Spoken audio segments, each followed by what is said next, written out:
Hello internets, this is BoneCarlos coming to you live from Actalon Flats to bring you another StarCraft 2 commentary. This map is new to the last season of the 1v1 ladder. Today the players, before we get started with the players, go ahead and introduce someone far more important. Not that the players aren't important, just the fact that he's taking the time out of his day to co-cast with me yet again. His name is ES Nav. How's it going, guys? Yes, me and Boney are here back to cast this game off of one of the newer ladder maps here on the ladder, and this map kind of reminds me a bit of Ohana. Bone, what do you think? Yeah, it is somewhat similar. Definitely not the same jungle atmosphere that we're used to, like nice beach settings, but the overall shape is very similar. You got diagonal kind of a map, and you got easy to secure natural expansion. The ramp is a bit wider, but then you got rocks leading into your third, so very similar, but also very much larger. You got a couple more watchtowers, a couple more normal expansions. So you're right, but you know, a little bit different. But that's why you just said it reminds you just a little bit, right? Yeah, well, there's a few things that I've noticed through playing this map on ladder, and some of the reasons why I currently have Ohana voted, but it's just because of the fact that these 1v1s maps that are built kind of like this are so easy to creep spread, especially on Ohana. I can count many a time where the Zerg has a creep already, you know, way past halfway, and if you don't keep it under control, it's basically free map hack. Yeah, definitely. You want to keep your Zerg opponent down, especially with that creep, especially if you're not a Zerg player yourself. But speaking of the players, we're going to see Razeth spawning as the blue Zerg. His opponent is going to be Fish spawning as the red Terran, so another TVZ. Hopefully this game is as entertaining as the last one we casted, although the level of these players is just going to be one league lower. This is going to be a silver league play, but both players are just doing a very standard opening. We got Fish walling off his main ramp. Not sure if there might be some room there to squeak on by a Zergling. I could be wrong, but it just looks like there is some space. We got Razeth already pulling up his natural expansion, and his spawning pool is underway, but in a very bad place. Why is that, ESNOV? Yeah, what that's gonna do is it's put right directly in the pathway of his gas, so that's gonna hinder his gas mining. Not completely shut it down, but it's gonna slow it down to where the drones are gonna have to do a very awkward route to get that gas back, and it's gonna stall them just a few more seconds. Yeah. Since this is his first refinery, that's gonna delay link speed, the layer, you know, other things that he's gonna need that gas for. Yeah, and definitely, and right now I would say Fish is actually doing Razeth a favor by drilling it and trying to get it out of the way. Unfortunately, a drone finally shoos him away before he's able to try to help out Razeth.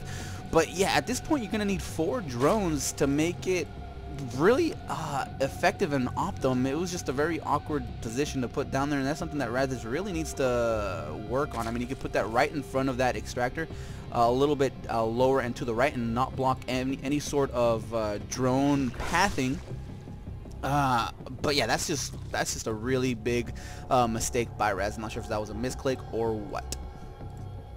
Yeah, and oh wow, look at them go around. But you know, things like this do happen. I mean, who hasn't done something silly like this in a game? Like you go to make a factory and you make another barracks or something weird. Yeah, and this is all, hopefully it is a mistake and he realizes that, and we already see a Marine get taken down by these couple of Zerglings. Zerglings do get that SCV building off that bunker by that fast command center by Fish.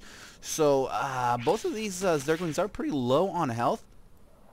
They just need a couple more volleys from those Marines, but we already see one more Marine already coming out of that barracks. Second barracks is going to be finished up, so pretty soon these Zerglings are going to go ahead and be shooed away, but they already got a Marine kill and 2 SCVs, so I would say they pretty much pay for themselves in, you know, production time, larva count, minerals. Razeth back at home already has his queens up and running, and look at those drones go up and around the mineral patches.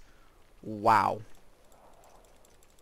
Yeah, I'm gonna say this is something I have not seen before, but again, you know, mistakes will happen. I'm for the life of me trying to remember something embarrassing that's happened to me in a game. Ah, yes, the classic having a Raven in your army and not changing your hotkeys. So you go to stim and you throw down an auto turn in the face of a Protoss death ball. Oof. Ooh, yeah, that'll definitely do you. And I actually learned my lesson there as well. I put High Templar in there with my sentries and trying to put down force fields.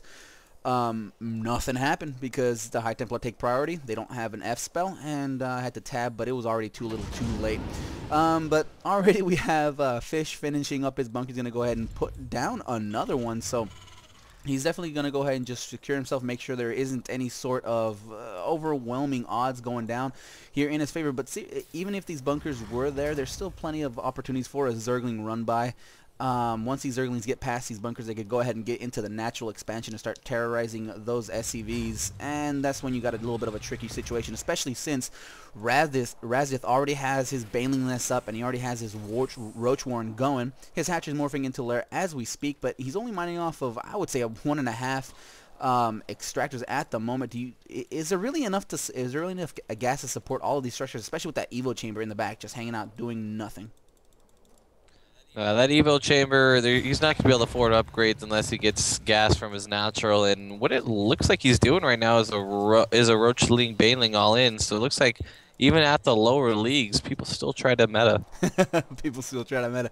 Gotta love it, right? Yeah, we got a couple of Zerglings just hanging around here. More Banelings. Banelings are there. A couple of Roaches are ready and rearing to go. So, you see a couple of Zerglings just hanging around the map, and this is something that Razeth would really want to work on his play, is just really just getting all of his troops together. And a couple of these Roaches are already going to push forward and get a couple of pot shots on this SCV. One does go down, a second one does go down. All those supply depots were canceled. So now Razeth must be licking his chops, seeing all of this wide open space for him to push forward and attack. Yeah, because with Zerg, you really got to minimize surface area on them, especially when they have a lot of Zerglings. Although you got to be careful when you use supply depots to wall off, though, because for one, yes, they will count towards your supply, so you're going to go, all right, I'm not going to build extras. And then later, if, say, you have a nice big wall of supply depots at your main, run some Banelings in, take out 5, 6 supply depots, and you're going to get supply blocked. Yeah, definitely. And right now, 22 Zerglings just popped, so this is going to be very interesting. Fish does have a planetary fortress there at the natural expansion, and as I was explained to earlier in one of my previous casts, it does take 18 Banelings to bring down a single planetary fortress. So there's definitely not 18 Banelings in the mix, but if the damage is done, if these Marines are taken out, if these bunkers are destroyed, that's plenty of Zerglings to be able to take down these Marines. Those Roaches are there as backup. 1-1-1 upgrades are being put out by Razeth. So the Galil, the Pneumatic Carapace, and I do believe the melee attacks +1. And here comes the attack. The Banelings are going to go ahead and go in behind the Zerglings. SCVs are pulled immediately for repair. Those Banelings do plenty of damage to plenty of those SCVs. Finally, the rest of the Zerglings do finally get into the mix, into the fray. One Roach gets down. Marauders are there. No more SCVs there for repair. That second bunker will go down. The Zerglings are just too much. The Marines go down. The Marauder goes down. These 3 supply depots are going to go down. There is nothing there for defense. It looks like Razeth wanted to poke forward into the natural expansion. Saw the planetary fortress, said, wait, no way. That thing already has 13 kills to its name. 3 supply depots go down. And now it looks like Fish is supply blocked, so look at that. A little bit of a Houdini-like act by ES9 by just pretty much explaining exactly what's going to happen and why it happened.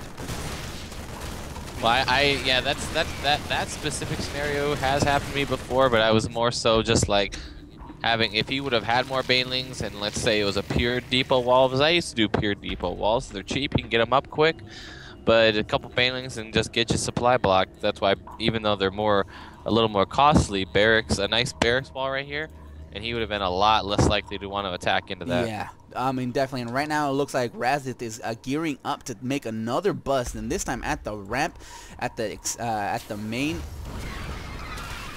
Never mind, he's going to go ahead and attack straight up that planetary fortress. All the Banelings are destroyed, but it just brings that planetary fortress down to about 50% health. The Zerglings do go down since the planetary fortress does plenty of damage to those nice, light, very fragile Zerglings, and now the entire Razeth force is decimated.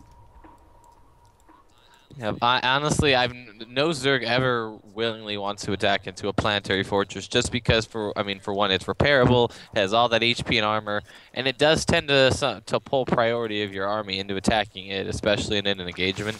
So in this type of situation, I would say it was a great call to make the natural planetary fortress. Normally, I would say you just, if you macro well enough, you can just defend this better. But in this type of situation, it was Yeah, perfect. definitely. And right now we see Fish just rebuilding all of these bunkers. 3 are going up. Razeth does have an infestation pit. He does have burrow and building an ultralisk cavern. So very interesting. Only on 2 bases, getting all that tech, all those different kind of units. Fish is just sitting pretty on Marines Marauders, has a siege tank with siege mode upgraded, has double engineering bay for those upgrades, building an armory currently. He has 1, 2, 3 barracks, 2 factories. Each and every single one of those has an add-on, and he's not even mining out of the natural expansion, the gas out of the natural expansion. So I would definitely, in my opinion, give this advantage over to Fish, since he just has much more of an opportunity to go where he needs to go, and he's just much more ahead. Razeth is just putting down his 3rd expansion. And also, his natural isn't quite fully saturated. So that's something I'd like to see get done there pretty soon, because the third base, although he has a massive amount of minerals. Yeah, Razeth does have sitting on 2,000 plus minerals, and you got to remember that also that Razeth did kill 12 SCVs in that initial Baleen bus when they were pulled to repair that SCV. So Fish is reeling just a little bit. He is supply blocked yet again. Razeth still has it's 132 over 107. So with that huge mineral lead, I would actually take back my previous statement.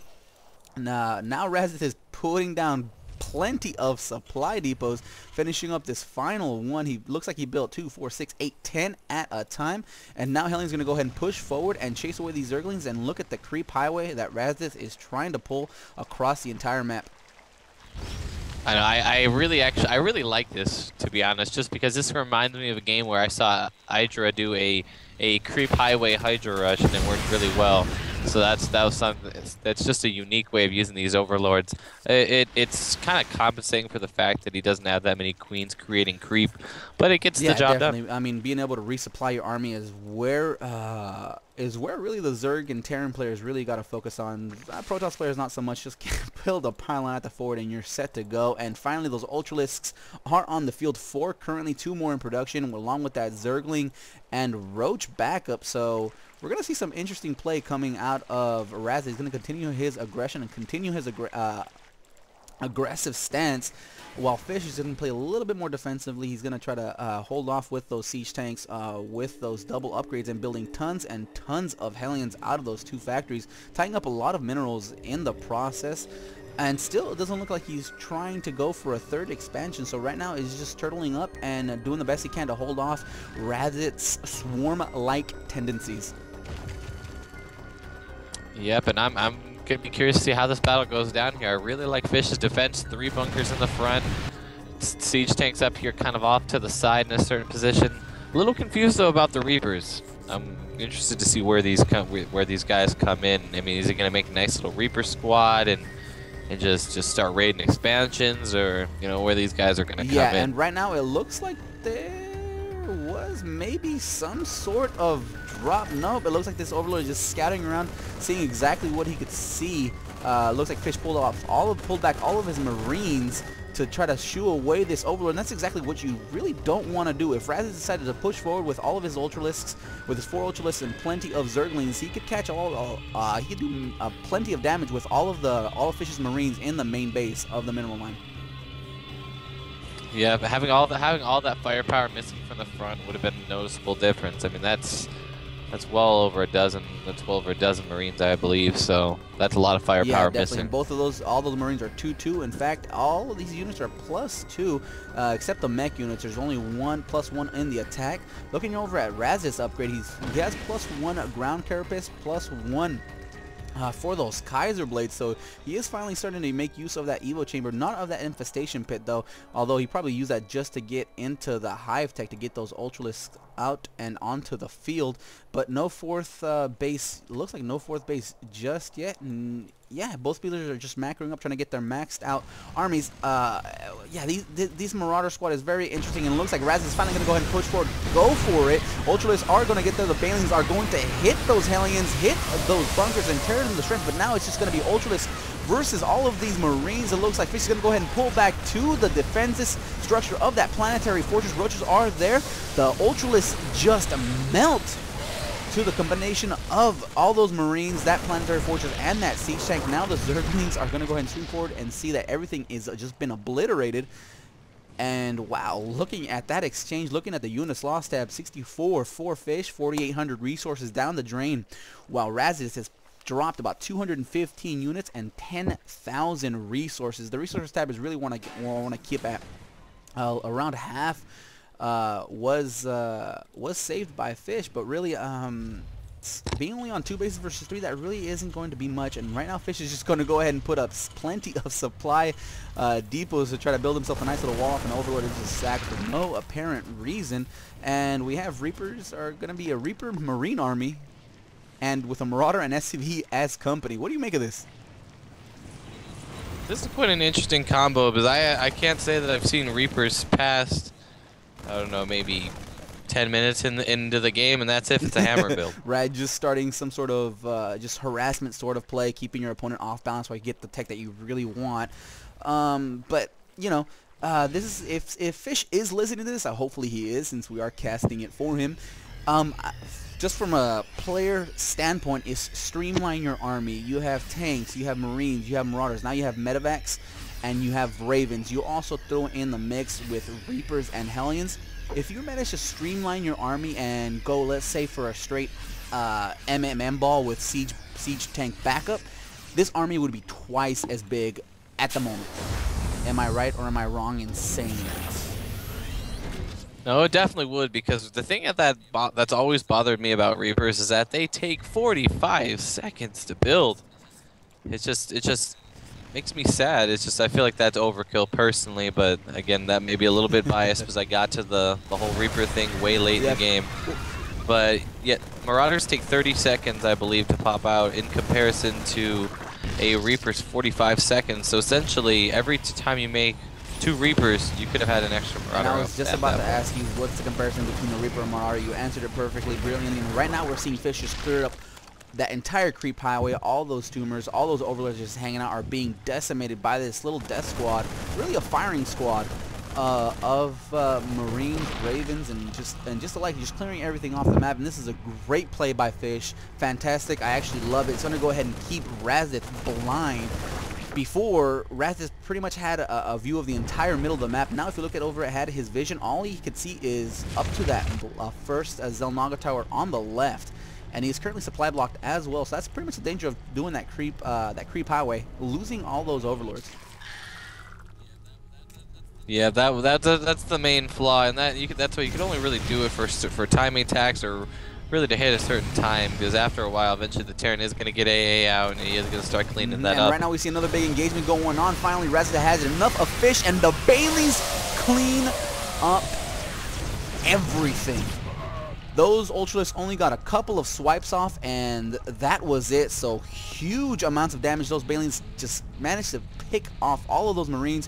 Fish really needs to invest in, really at this point, I don't think even splits would be something he would want to work on. More on the macro sort of things, correct? Yep, they wouldn't really do too much for him at this point, and I'm gonna, oh man, there goes that Planetary Fortress. Kind of wonder if he was going to attack the front. He probably could have finished him right then and there just by attacking the front. Yeah, but right now we're going to see plenty of Ultralists are going to go ahead and take down that Planetary Fortress. All those SCVs are dead. Poor little SCVs now. It's going to be Ultralists versus Tank Marines. This is going to be a very interesting struggle. Siege Tanks get plenty of volleys off. Marines do stem. That DPS of those 3-3 Marines is just a little bit too high. All the tanks do go down, but at what cost? So do all the Ultralists. There's a single Viking there, just to make sure the aerial view of that battle is normal. Still, a couple of more Banelings are just hanging out here on the east side of Razeth, or as a Fish base, and Fish decides to just attack headlong. He's gonna go ahead and stutter step, split off his Marines, kind of sack a couple of them, just so the entire Marine force doesn't get destroyed. So, wow. Now we see Fish in a little bit of a trouble. His main base is completely mined out. His natural expansion will be mined out within a minute or so. He has no third base. He's sitting on 2,000 minerals, so he will be able to get up a couple of more bases. But right now, I would like to see him build up another base and use those medevacs there. And it looks like he finally is doing that. putting up a medevacs over on the south side of the map. Going to go ahead and drop down into Razeth's base. And right now, what does Razeth have? He has 10 more Ultralisks on the field, so he will have plenty for defense. But once those medevacs do pick up the Marines, those Ultralisks are pretty much for nothing. It looks like Razeth doesn't have any anti-air. Yeah, nothing other than the queens, but if he reacts quickly enough, this shouldn't be able to do too much damage. I mean, the Zerglings do have speed. They're on creep. They move quick as lightning, but here comes that drop. Right there on that natural expansion, he's going to go ahead and get himself plenty of free kills. The stim upgrade does go into effect. They're going to go ahead and push forward. It doesn't look like they got too many kills. The 11 workers have been killed, and finally, well, actually, wow, the natural expansion does go down. Finally, those Zerglings are there, the Ultras are there, chase away those medevacs, and I don't think a single unit was lost in that exchange. I believe he may have lost 2, because this medevac here has 6 Marines before, but I may be wrong on that. Awful, but whether or not they were, 2 Marines is really not big of much of a difference, especially since they're going to go ahead and drop in the main base now of Razeth. He's going to go ahead and do the smart thing, drop him down deep in the base, give himself less surface area for the Zergs to attack. Ultralisk and Zerglings finally do go into effect, not before the Ultralisk Cavern does go down. Zerglings are finally there. They're going to go ahead and surround and swarm them, and a nice transfuse on that infestation pit to keep it alive.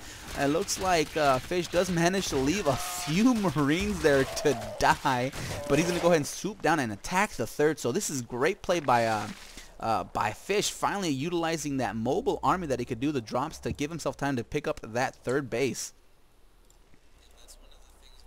Yep, that's one of the things. If you're gonna play like a biomech style, drops are gonna have to be a huge part of it.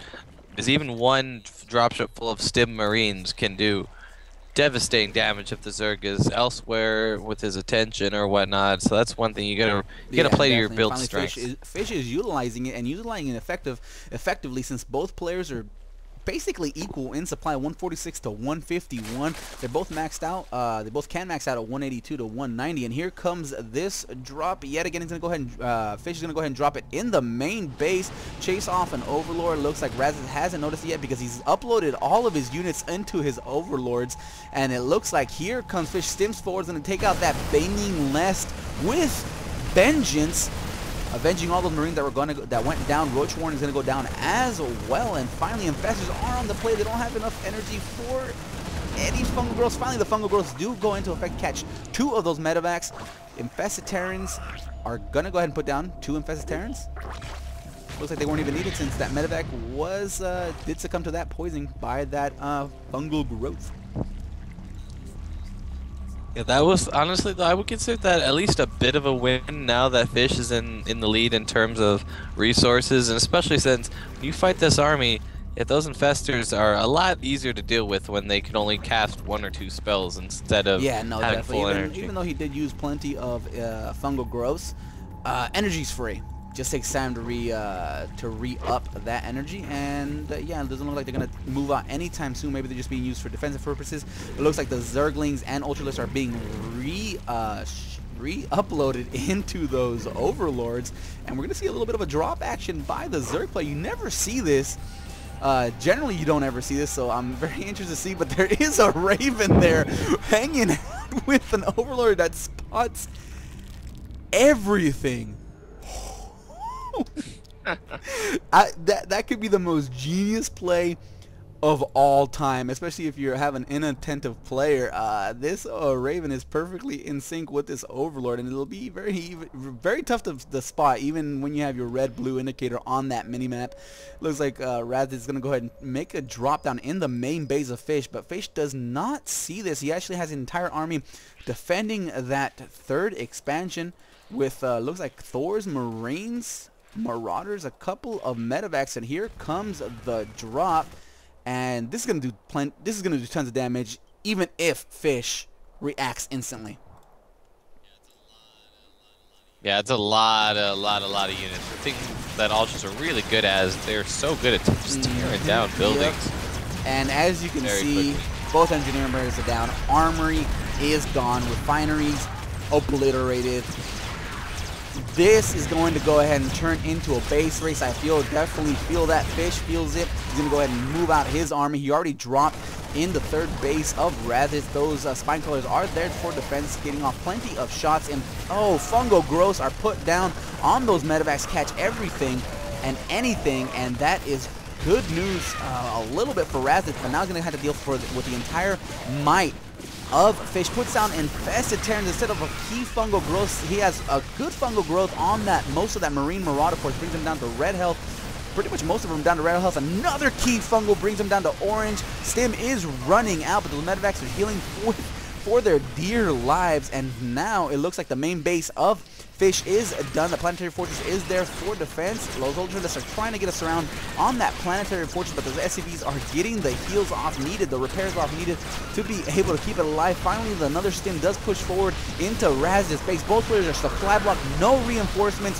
What do you think is going to go down, especially since Fish is going to go ahead and pull up another secret command center? Honestly, he's kind of going about this in quite an interesting way. Myself, I would definitely throw an extra command center. Just lift your buildings. The base trade is one of the greatest gifts that the Terran have. Lift a building or two, put it in the corner. Yeah, pretty much and that's win base something that I definitely hate about Terran players, able to lift off, especially when it comes down to a base trade kind of situation, rather than just building everything you can to try to stave off all of these Marines with Thor backup, but it's just not going to be enough. 3 Marines do tons of damage, especially when they got that Stim upgrade. Looks like Fish is going to go ahead and put down plenty of command centers, and he's got almost 4,000 minerals, and it looks like that was game. Wow, that was quite a game. That was quite a game. I enjoyed it. What'd you think of that? That was definitely entertaining, and it just really goes to show how effective 3/3 Marines can be against Ultralisks that aren't quite fully upgraded. If those Ultras were 5/3 or even 5/2 during that time, they would have been a lot more effective. But since Fish went right for those Marine upgrades, as every good Bioterran should, or Biomech, then he just ripped right through everything. And the hard counter was never really there in the way that it should have been in that. Definitely. I mean, so Fish did the right thing, upgraded his Marines, especially since he was going for that build. He might have been able to streamline his style a little bit more by not bringing out those Reapers. He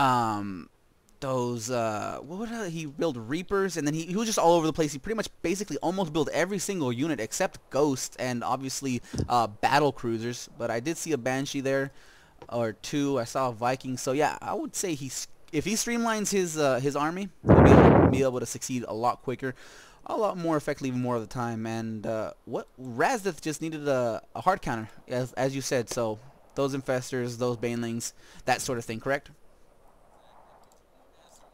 Exactly. If he would have moved at a certain point with Ultras with good upgrades, a healthy number of Banelings, Zerglings mixed in there, and just some Infestors, could have fungled that Bioforce into not moving, wiped it out.